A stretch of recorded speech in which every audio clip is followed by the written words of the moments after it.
Friends, இன்றைக்கி நம்ம வீடியோவில் கத்திரிக்காய் ஃப்ரை தான் எப்படி பண்ணுறதுன்னு பார்க்க போகிறோம். பாருங்கள், பெரிய கத்திரிக்காயில் இதை வந்துட்டு ஃபஸ்ட்டு வாஷ் பண்ணிவிட்டு நல்லா ரவுண்டாக கட் பண்ணிக்கலாம். நான் காமிக்கிறேன் பாருங்கள்.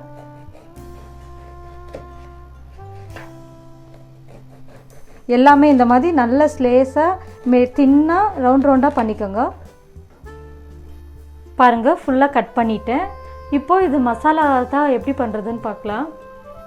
ஃபஸ்ட்டு ஒரு பிளேட் வச்சுக்கலாம். இப்போது இந்த கத்திரிக்காய் கட் பண்ண கத்திரிக்காயில் அதில் வச்சிடலாம். எல்லாம் வச்சுட்டு தேவையான சால்ட்டு போட்டுக்கலாம். அதுக்கப்புறமா மஞ்சத்தூள், மிளகாத்தூள். இது வெறும் மிளகாத்தூள் காரமாக இருக்கும், அதனால நான் கொஞ்சம் போடுறேன். மிக்சிங் இருந்தால் கம்மியாக போட்டுக்கோங்க. அப்புறம் கார்ன்ஃப்ளவர் கொஞ்சம் நான் சேர்த்துக்கிறேன். வேணும்னா சேர்த்துக்கோங்க, இல்லைனாலும் பரவாயில்ல, அப்படியே பொரிச்சிக்கலாம். டேஸ்ட்டாக தான் இருக்கும். கொஞ்சமாக ஒரு டேபிள் ஸ்பூன் அளவுக்கு. இப்போ இதை நல்லா எல்லாத்தையும் திருப்பி விட்டுடலாம். பாருங்கள், எல்லாம் மிக்ஸ் ஆகிடுச்சு.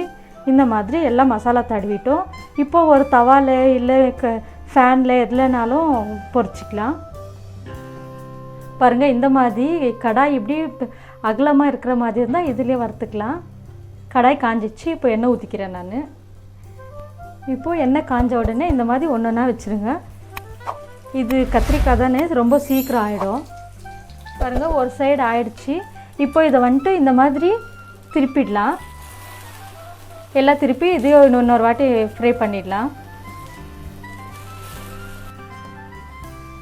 பாருங்க, ரெண்டு சைடும் இப்போ நல்லா ஃப்ரை ஆகிடுச்சு. இது கத்திரிக்காய் சீக்கிரம் வெந்துடும். இப்போ இதை எடுத்து ஒரு பிளேட்டில் வச்சுக்கலாம். பாருங்கள் ஃப்ரெண்ட்ஸ், நம்ம கத்திரிக்காய் ஃப்ரை எவ்வளோ சூப்பராக ரெடியாக இருக்குன்னு. ரொம்ப நல்லாயிருக்கும். மொறுன்னு கூட எண்ணெயில் போட்டு அப்படியே எடுக்கலாம். இன்னும் மொறுன்னு இருக்கும். நான் நிறைய ஆயில் ஆகும்னு சொல்லிவிட்டு அப்படியே தவா ஃப்ரை மாதிரி பண்ணியிருக்கேன். ரொம்ப சூப்பராக இருக்குது. ட்ரை பண்ணி பாருங்கள். பிடிச்சிருந்தால் லைக் பண்ணுங்கள், ஷேர் பண்ணுங்கள், சப்ஸ்கிரைப் பண்ணுங்கள்.